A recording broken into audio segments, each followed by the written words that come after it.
Hello and welcome. Yesterday evening at sunset time I sat on the beach, and also at that time, being around 6, the moon was, I suppose, at its meridian, so as high as it gets in the sky in relation to us, and exactly 1/2. So the right-hand hemisphere of the moon was bright and clear, the left hand dark, a kind of yin and yang. It was significant. Why? Because this marks, I suppose, us approaching the final week to this Vasa period, we call it, in Theravada Buddhism. Vasa, a Pali word, meaning rain, rains, the rains. It is in this part of the world, mainly in northeast India, the place of the Buddha's origin, the monsoon season between the full moon of July and the full moon of October, around about that time of year, when there is lots of rain. So monks and nuns, in accordance with their Vinaya, their rules, their code of conduct, stay in one place for that 3 months or 90 days. Delineated, marked by way of a convention of sorts, but the oldest of convention, the calendar of the moon. So, to watch the sun set in the west over the Indian Ocean in the direction of Saudi Arabia, I only have to glance a little to the right. There is a little island, and if I follow in a straight line, albeit following the curvature of the earth, eventually you'd come to my home country, the UK, England. And sometimes sitting there, I look in that direction and think, oh, what a long way I've come from there to here, physically speaking. What a distance it is.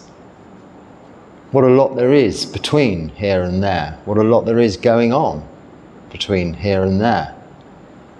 You don't notice it up in the air, 30,000 feet, 35,000 feet, cruising in a comfortable airliner.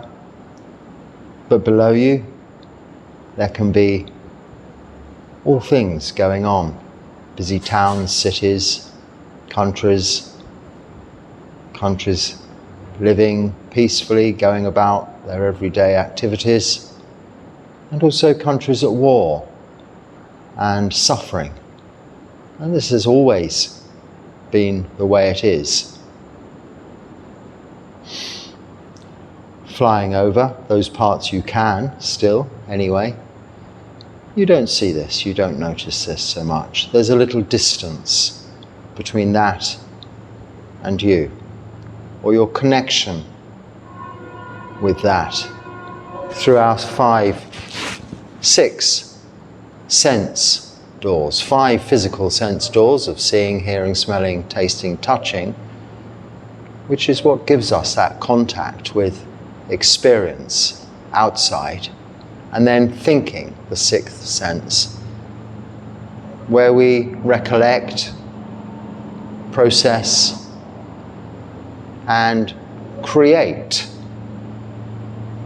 And it's in this creation where we start to bring in the past and anticipate the future.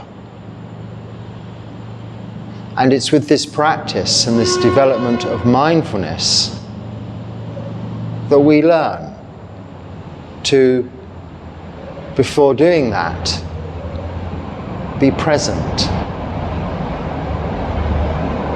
hearing a sound, we know it's a train passing. We may have feelings of liking or disliking. We may project into the future, or when's the next train coming along? And then knowing from our experience of the past, well, they're not very often, so not for a long time. So this is a constant process going on with our thinking brain, as we were talking about yesterday and recently. And mindfulness is noticing this and being present with what is happening, what is our experience in that moment. And where the tendency is to go back into the past or push forward into the future, we, through this practice of meditation, developing focus, developing the power of concentration through samadhi, and then through the experience of jhana, we learn there is no real sense in remembering what has gone or imagining what hasn't happened yet.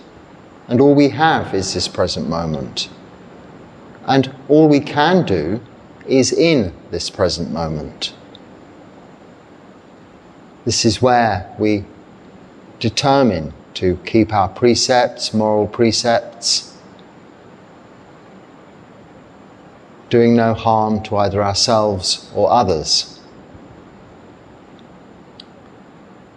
So time, yes, it's a convention. It's necessary to varying degrees. People are governed by strict timetables in some cases and routines, others less so. My situation is very open. The moon as a calendar is enough. The next full moon will be the end of this retreat period, this vasa. And we review, we reflect at that time on how well we have spent this time. A few things we've done here. We've created this meditation hall, Samadhi Sala, well within that time, and ongoing work to just naturally grow and develop the surrounding gardens, I suppose you call it, but just bring back and create the jungle it was before the workmen moved in and kind of flattened a lot of it. But it's coming back quickly.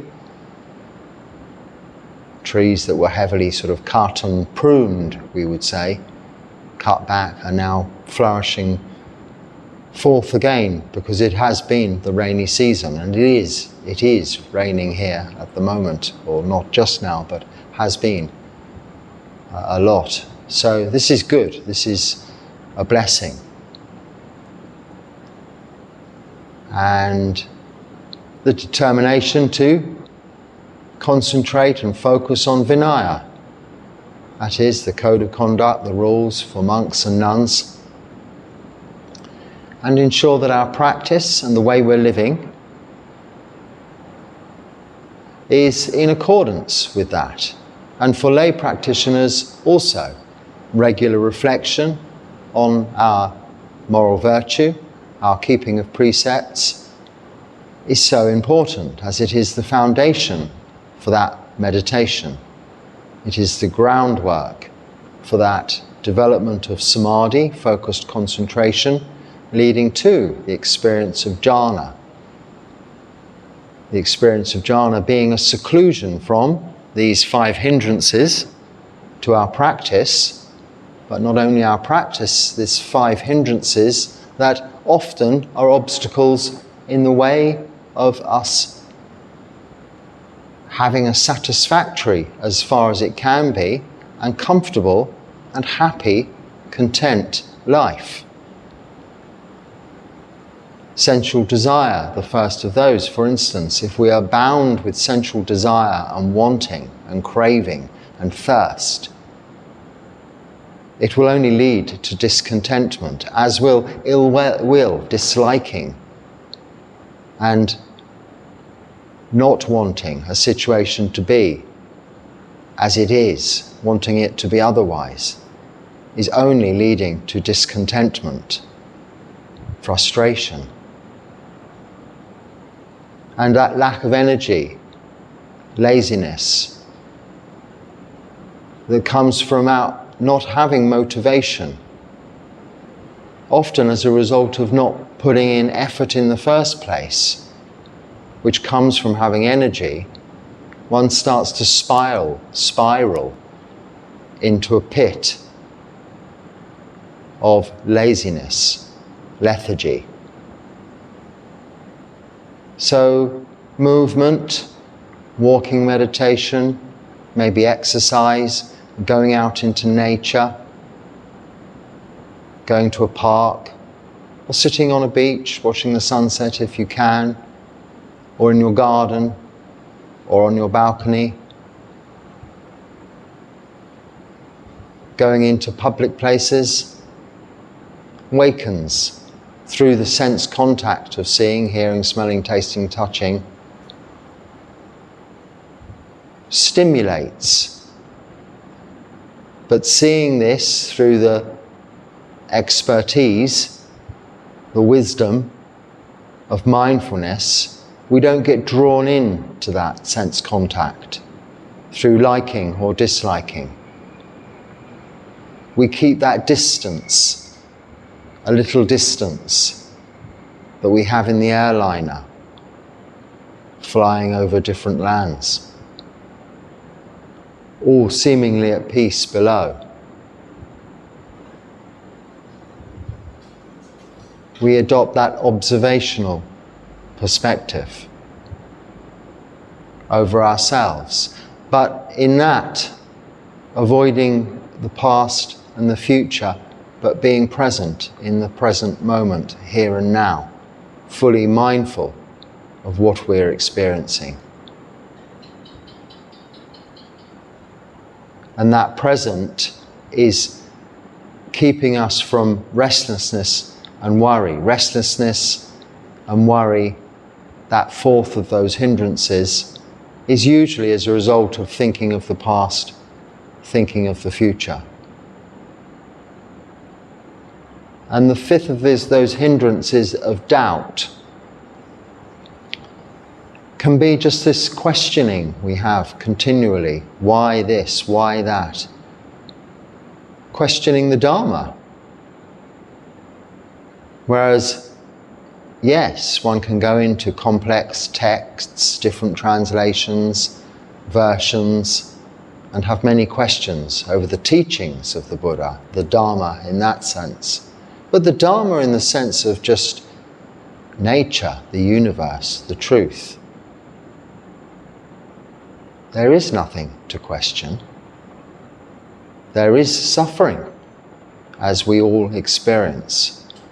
And there is a cause of suffering, as we all can identify. And through that identification of the suffering, we can identification of the cause of that suffering, we can eradicate that cause, or slowly reduce, erode the root to that cause. The roots to that cause being our defilements, our natural human defilements of greed, hatred, and delusion. So clearly expressing themselves in those 5 hindrances, and evident there to be seen if you maintain mindfulness. So how you react to something you experience through sense contact. Stop. There I go again. running away or running to, wishing it otherwise or wishing to have more. There I go again, stimulating through desire, through thirst, through craving, this discontentment. Now, with that wisdom, that understanding that only comes through practice, and when I say practice, this is just keeping precepts and meditating, where you see all this clearly, you put it all into a crucible of focus, where you can see emotions, mental emotions, you can see physical feelings coming and going, their impermanence. You can see your disliking and your wanting under that focus, through that lens of wisdom. So just another 6-7 days, and this period, Vassa period, will be finished. There will be many Katina festivals, the robe offering, devotional ceremonies going on in monasteries and temples around these parts and all over the world over the course of the next month. And it's a time for lay practitioners to celebrate, to show their support through a ceremonial offering, but their general support to their sangha, their temples, their monasteries, and a time for monks and nuns then to resume their maybe travelling activities of wandering, charaka, wandering ascetic monks who go from place to place, or opening their doors to more visitors or retreats that they may be having. A slight change of focus. But really the routine, everything remains constant and the same. Waking at 3, meditation, puja at 6, alms around 6:30, eating 8:30, practice, bathing, puja, sunset, meditation, sleep.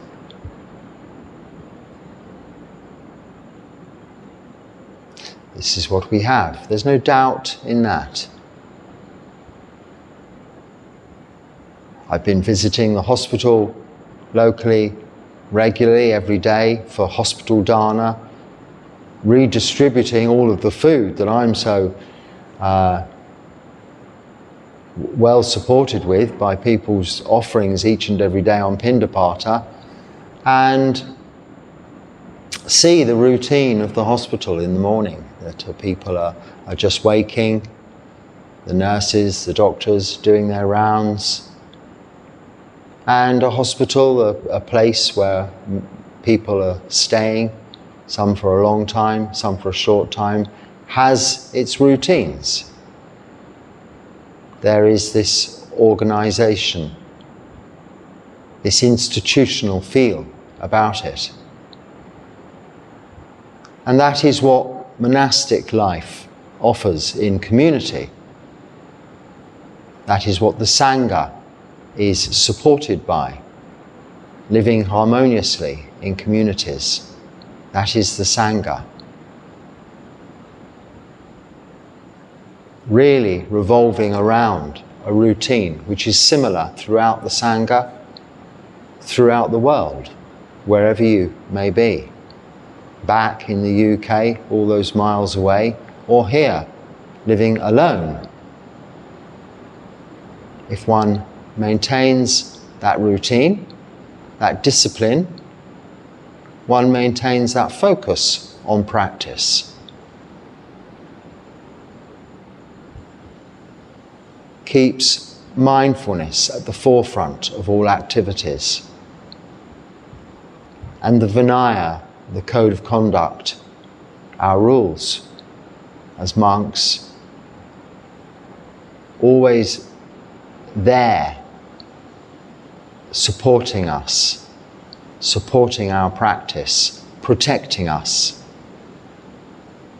Protecting us, yes, from ourselves, from wrongdoing, but also protecting us by way of guarding our open doors and windows, being our sense contact with the outside world, in order that we can maintain that equanimity, that practice.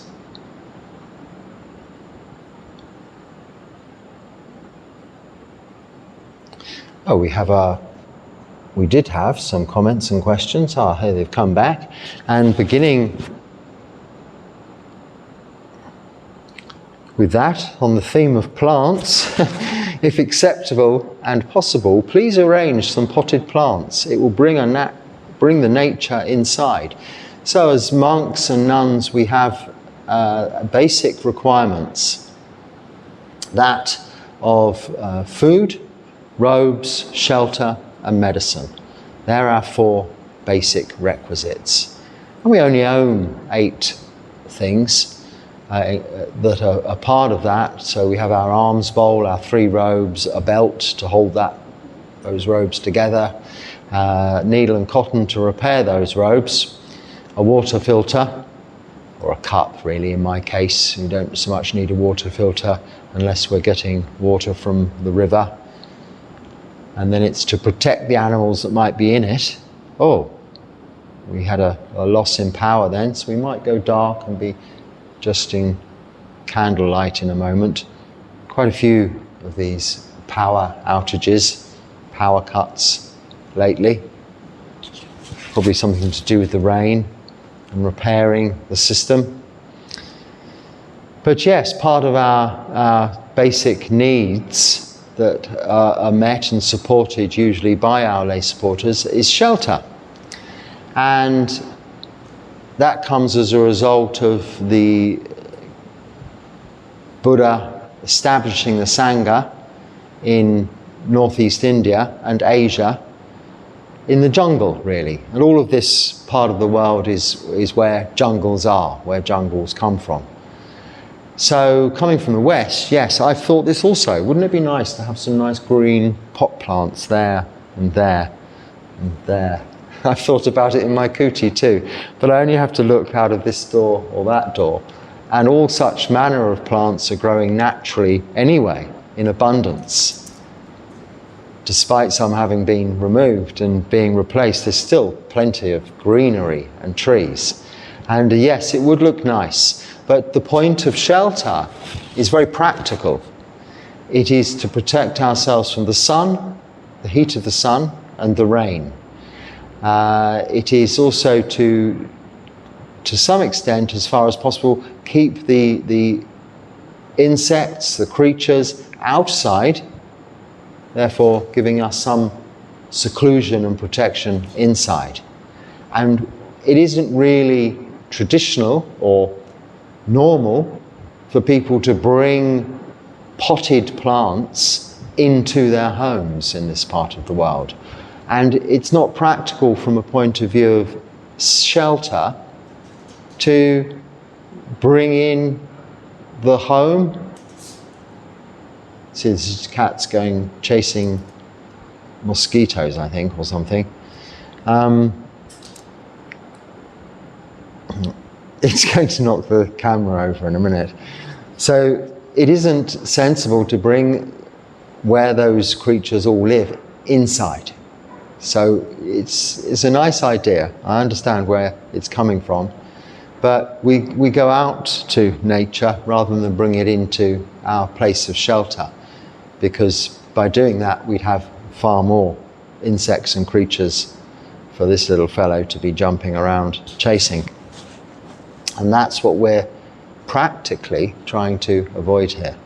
So I will go and onto the veranda, the newly refurbished veranda out there, at some stage, and resume talks out there when the weather when it changes a little bit. At the moment it's rather unpredictable rain-wise, and I'd only have to move in halfway through a talk, so we're just using this nice facility for now for these talks. But yeah, the trees will come back into the background and the plant life and nature very soon, I'm sure. But we don't generally bring the pot plants inside, as nice as that might be. In our offices and cities and towns, yes, it's very important and very nice, because otherwise it's just sort of concrete. But when you're already in the jungle, you don't need to bring it in your room and all that comes with it.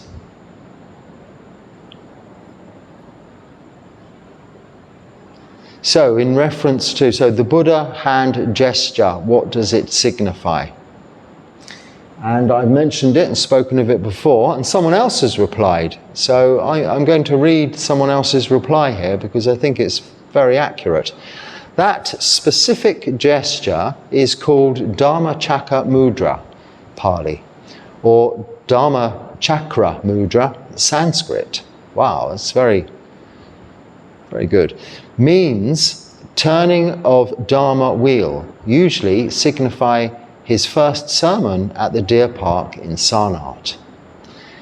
In one hand, he is touching the thumb and index finger, creating a circle.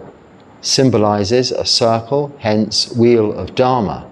And the upward 3 fingers in the left hand symbolizes 3 jewels, Buddha, Dharma, Sangha, as it was the first moment all 3 jewels were present.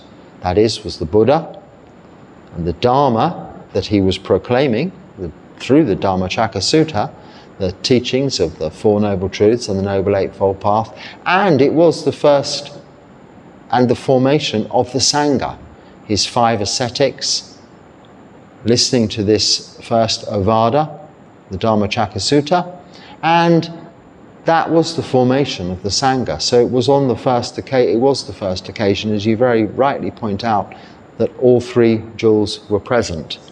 So that's what it signifies, rather beautifully. And it was, as I think I've mentioned before, offered by a local family, that Buddha Rupa, and is very much the grand finale and finishing off, and will remain the focal point of this meditation hall for many years and generations to come. So it's a wonderful offering, and very much merit, punya karma, kusala karma, created as a result of their generosity there. Right.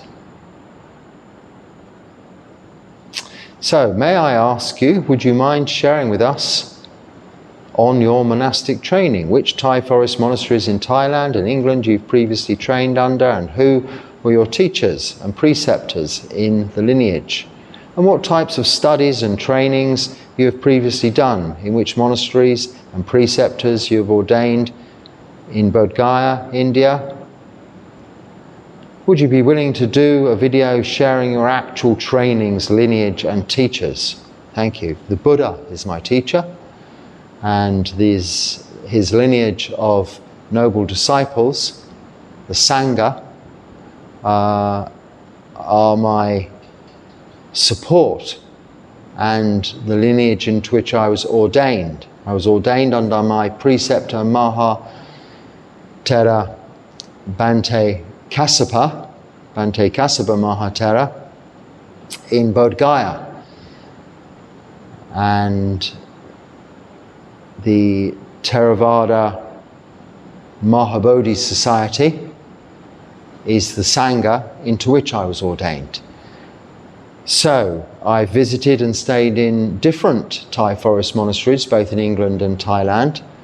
But I have spoken about this in many videos before, and the process of that coming from lay life into ordained monastic life is pretty well described in those videos. Specifically, I think the one called or something, How to Become a Monk, or Why I Became a Monk. So you can watch those. I won't go into it all again. And it's also written as much as really needs to be gone into in the short description, channel description, which is, I suppose, a summary of my life so far to date, which is enough.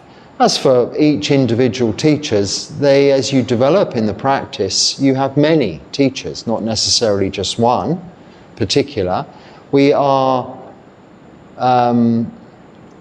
dependent on our preceptor or a teacher, and remain so as they are us. It's an interdependent relationship for our training, and this can either sort of just change from teacher to teacher as time goes by, or one might always remain in one place. But if you're unable to remain in one place, as is often the case for foreigners living abroad because of visa regulations and so on, then one remains in contact with that teacher as a central point and the Sangha that way, and can hopefully regularly visit. But one can receive teachings from whomever is available during one's training. But ultimately, the Buddha is our teacher. And I think you're wanting me to get into sort of the specifics of, well, what is it? My education, my qualifications in Buddhism. You know, that is life. That is living and practicing the Noble Eightfold Path, living in accordance within the parameters of the Noble Eightfold Path and the Dharma. And there are intensive training, studies and educational systems in some Buddhist countries. And there are practitioners whom don't have access to such, but who are living in accordance with the Noble Eightfold Path, keeping sila, practicing meditation. And this is both in lay life and in monastic life. We're all different. So my own training is not necessarily what your training might look like or need to be. We look to our own personal development and training and learning and understanding of the Dharma, and most importantly, we look to our own practice rather than that of others. Our focus should always be on our own sila and our own practice of meditation, our own moral virtue and our own practice of meditation, leading towards the development of wholesome mind states and the reduction of unwholesome mind states. One should not care whether such and such a bhikkhu has a PhD in Abhidharma, or whether or not even they can read and write. If they are living in accordance with the Vinaya and practicing meditation, that is what is important. And your teacher isn't someone who you necessarily choose or pick from a catalogue or a directory, but someone you've come across through a living experience, living in monasteries, living with well-practiced, experienced members of the Sangha, whom you might gravitate towards. Others you might not do so easily. Like in school, some teachers we really like and we find their lessons much easier. We learn more readily from teachers we get on with. And it's the same. in our monastic upbringing, our monastic development and growth. So over the years, I've had a number of teachers, but they wouldn't necessarily be the teachers of your choice. This is why we concentrate on our own development, not that of others. But it's all there in these talks, in these videos, and you can look it all up. It's all there. So I won't go into it anymore again. It takes a long time. Right, I look up.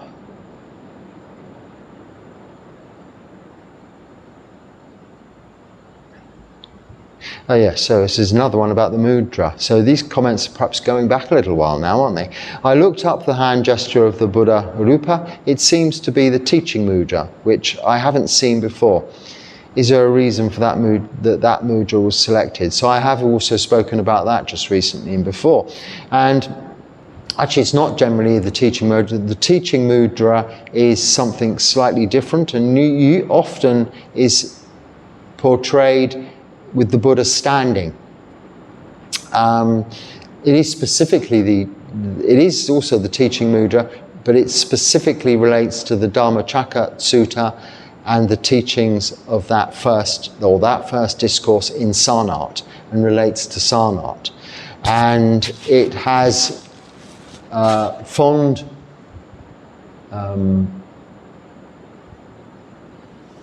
memories, recollections for me, being as that's really where I began really my more monastic life practice, having travelled the holy sites while spending some time on a Buddhist pilgrimage as a layperson a long time ago.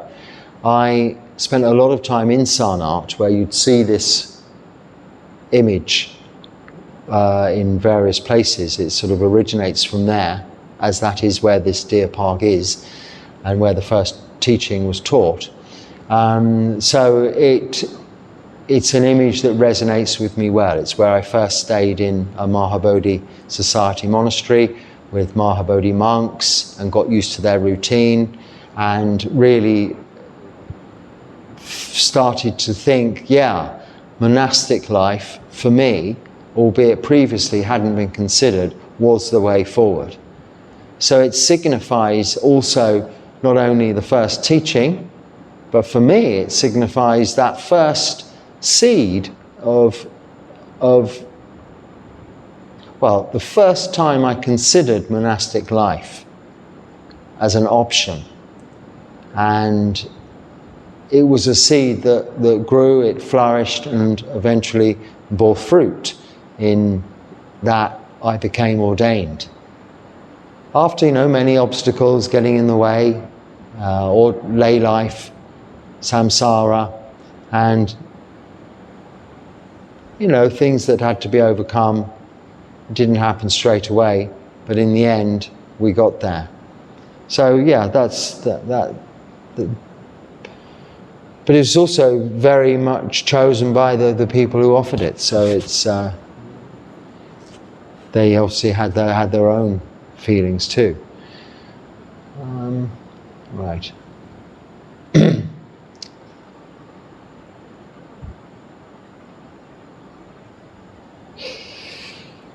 Okay. So I once went to Sri Lanka and worked as a volunteer at what I was led to believe was an elephant sanctuary, but it turned out to be a tourist destination for elephant rides. It was called I won't say that on where it is, because I don't want to get involved in any arguments with the particular people or whatever it is. I found it very distressing to see animals treated as slaves. Why do people think it's okay to have a ride on an elephant? And how should I deal with a situation where animals are used or mistreated? I do meditate a lot, but still get triggered by things I see as I go about my day in the UK. Thanks. Meditation doesn't really seem to help. Okay, well, meditation has certainly helped because it's making you see more clearly suffering, that of animals, and really also that of those people individuals whose ignorance leads them to such cruelty, whether they be the tourists riding on the animals or the people organising such things. That is their ignorance. So eventually meditation will lead you to have more compassion to people whom are ignorant to the suffering of others, and sometimes create and cause more suffering of others, more often than not in samsara. So meditation is helping. It's helping you through also it being supported by your own moral virtue and sila, which is clearly evident,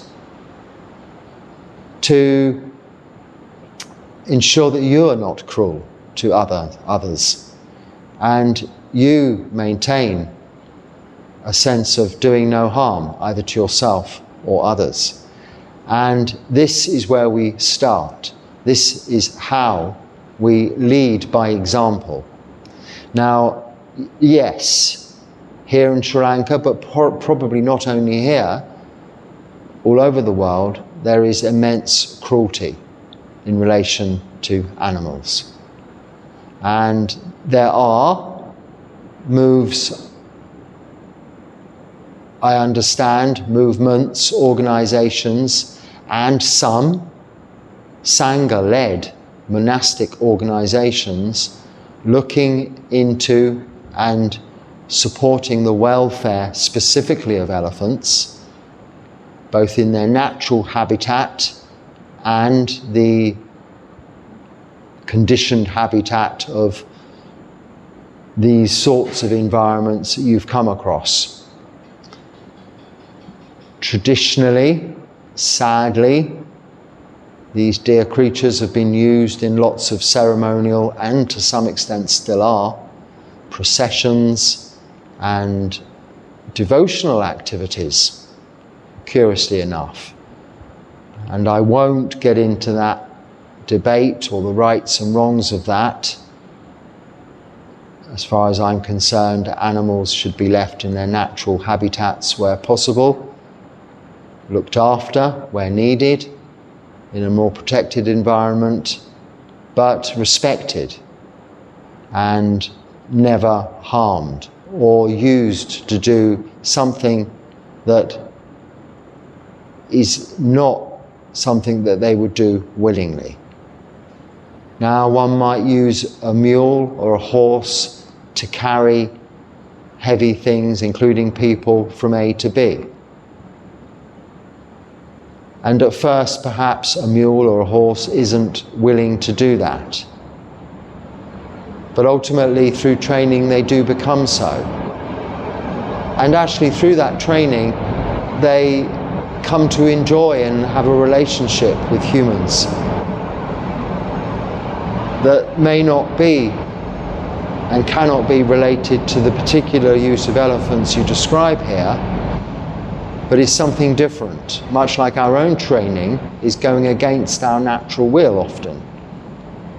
When we choose a path of renunciation, we go against the grain, we swim against the stream.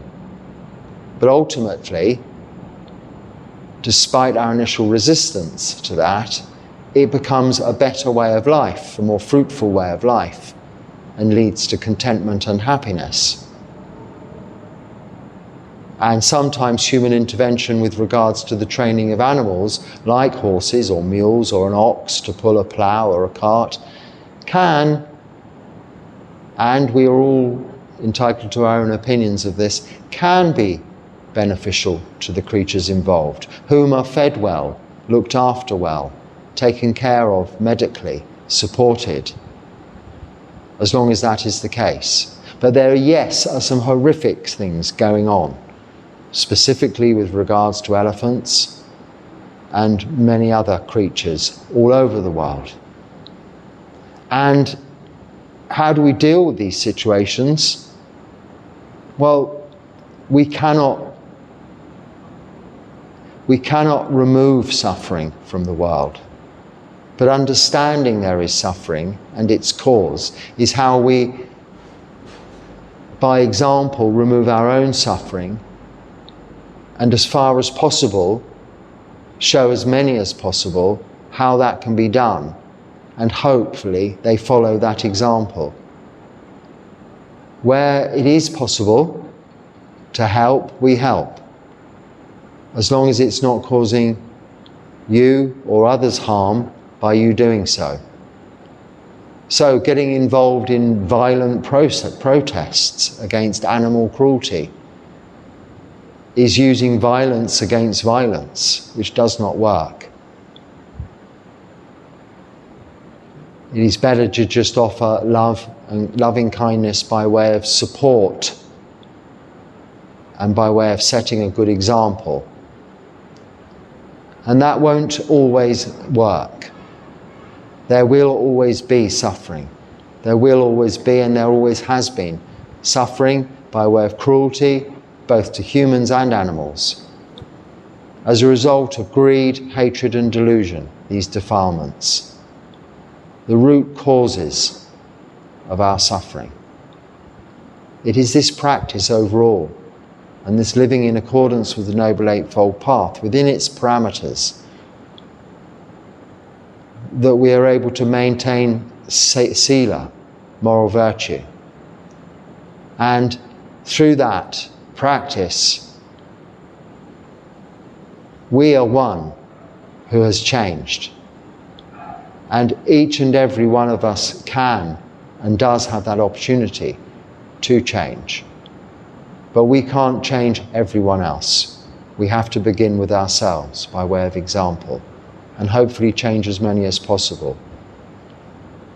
Where we can help animals, we help. And if there's cruelty, we can report to necessary authorities, if there are such.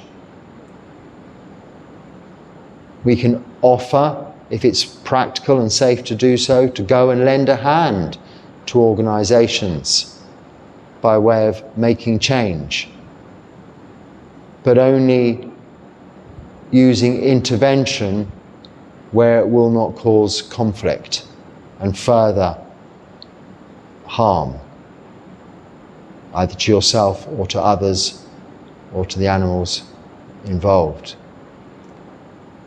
So yes, it is sad, and you had a difficult experience there. You've learned from that experience that the world can be the world is a very difficult place. We don't put that little distance between us and it by way of not caring. We develop equanimity, so we react accordingly, appropriately, and therefore effectively towards our causes. And where we can help, we help. My hospital dana, visiting a small hospital, giving food to a few people each day, doesn't solve hunger throughout all of the hospitals in the world, or hunger throughout the world. But that intention, that sharing, is a beginning, is a seed that others may, as I have, followed by the example that others have set. My own Sangha back in India, by them regularly offering hospital dana, was the example set that led me to do the same. Very slowly, this helps as many as can be helped.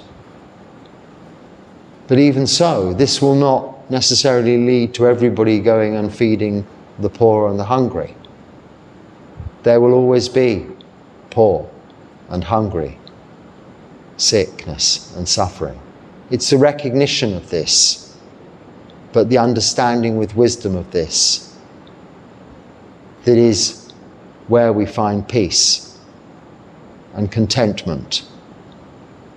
Not brushing it off, putting it aside, but knowing that all beings have this opportunity, all human beings, as being this most fortunate realm, to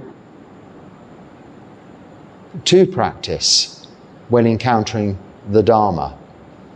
And in this modern day and age, it's very difficult not to encounter some sayings, some words relating to Buddhist practice in some sense or another.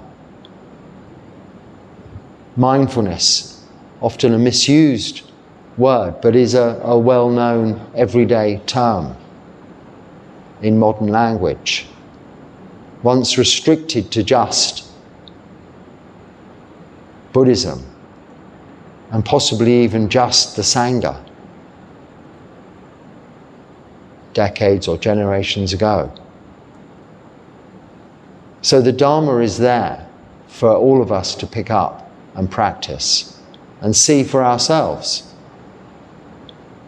And you will develop, along with compassion and loving kindness, you will develop equanimity.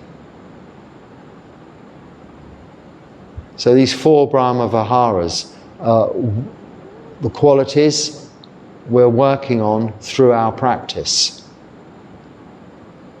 And sometimes one quality of compassion, for instance, might come to the forefront.